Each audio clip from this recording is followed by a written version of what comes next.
The NUP presidential candidate Robert Kyagulanyi Ssentamu was today welcomed by electrifying crowds at St. Joseph Primary School playground in Mukono, despite heavy police deployment in the area. With chants, Kyagulanyi addressed thousands of supporters who gathered to show their solidarity as the elections draw closer.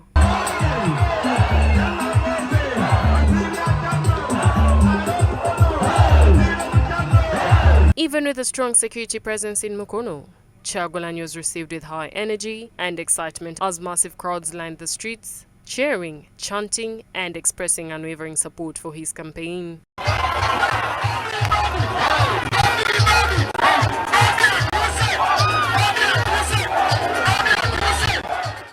The presidential candidate called on his supporters to uphold peace on polling day, even in the face of provocation, urging them to remain calm and avoid any form of violence or chaos.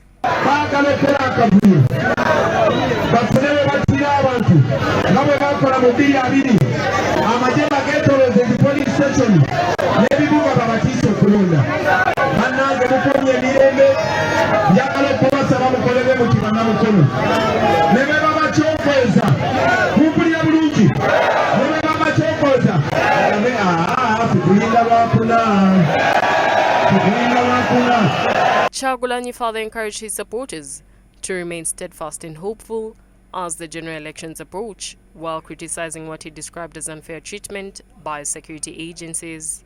He urged supporters not to lose heart, but to continue pressing forward with resilience and determination.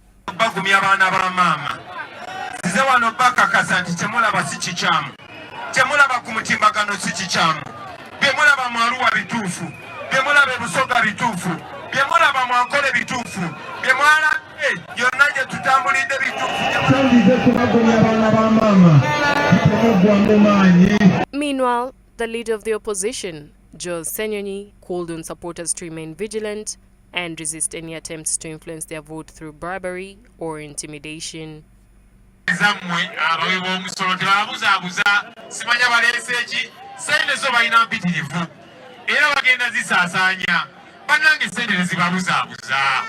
He also urged voters to turn up in large numbers on polling day, stressing that voting is a powerful civic duty that must be exercised peacefully.